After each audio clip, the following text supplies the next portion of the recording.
దానికి ఆయన సమాధానం చెప్పలేదు. కాబట్టి ఏంటంటే ఇక్కడ అది ఒక పాయింట్. రెండవ పాయింట్ ఏంటంటే ఇక్కడ అనేక మంది భక్తులకు సంబంధించినటువంటి విషయాల్లో అప్పుడెప్పుడో సుబ్బారెడ్డి అప్పుడెప్పుడో కరుణాకర్ రెడ్డి చెప్పారంటారండి. సిట్ ఏదైతే ఛార్జ్ షీట్ వేసిందో దాని మీద కదా స్పందించాల్సింది. ఎందుకు మొహం చాటేశారు మీడియాకి ప్రజలకి? ఇక్కడ ఇంకోటి కూడా తెలియజేస్తా ఉన్నాం. ఇక్కడ ఈ లడ్డూ విషయంలో దొరికిపోయాం కాబట్టి అచ్చోసిన ఆంబోతులు కొంతమంది రోడ్డు మీద కుదిరి బూతులు తిట్టిస్తా ఉన్నారు. అంటే ఇక్కడ ఒకటి వైసీపీ ఈ ఇష్యూని డైవర్ట్ చేయాలని స్పష్టంగా ఒక వైఖరి పెట్టుకుందండి.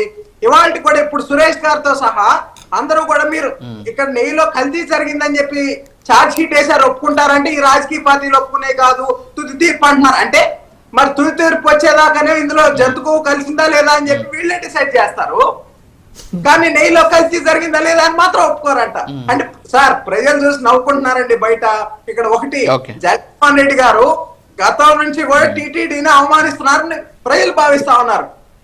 భారత రత్న అబ్దుల్ కలాం గారు సైతం వెంకటేశ్వర స్వామిని నేను నమ్ముతానని డిక్లరేషన్ మీద సంతకం పెట్టి దర్శనానికి వెళ్ళారు. జగన్మోహన్ రెడ్డి గారికి ఏమొచ్చిందండి సంతకం పెట్టడానికి?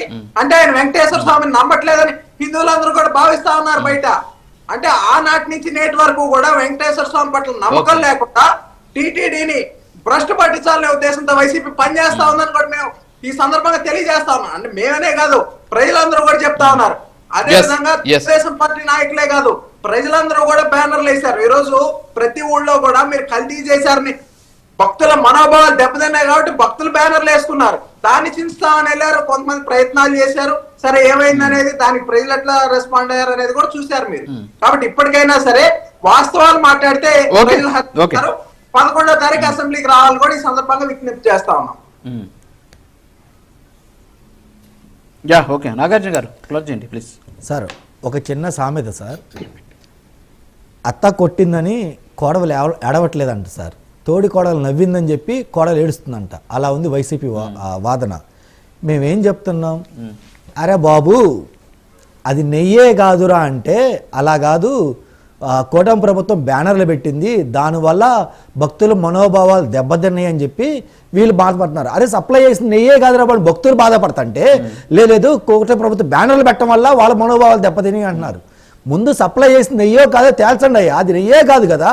ఎలా ఉందంటే సార్ ఇప్పుడు మైసూరు బజ్జీలో మైసూరు ఉండదు అనేది ఎంత నిజమో వైసీపీ హయాంలో సప్లై చేసిన గీలో గీ అనేది ఉండదు అనేది కూడా అంతే నిజం అని చెప్పి ఈరోజు సిట్ తేల్చడం జరిగింది. దాని మీద ఎందుకు వీళ్ళు స్పందించట్లా, దాని మీద ఎందుకు యాక్షన్ తీసుకోవట్లా? ఇంకోటి వీళ్ళు ఇందా సోదరు కూడా చెప్పడం చాలా చక్కగా చెప్పారు. వీళ్ళ దగ్గరకు వచ్చేసరికేమో అసలు గీయే కాదురా స్వామి అని అంటుంటే లేదు కోర్టులు నివేదిక ఇవ్వాలి, జస్ట్ సిట్ ఒకటే సిట్ రిపోర్ట్ ఇచ్చింది కదా, సిబిఐ రిపోర్ట్ ఇచ్చింది కదా, దాని మీద ఛార్జ్షీట్ ఫైల్ చేయాలి, ఫైట్ చేసిన దాన్ని కోర్టు యాక్సెప్ట్ చేయాలి. ఆ తర్వాత కోర్టులు వాదోపవాదాలు జరిగిన తర్వాత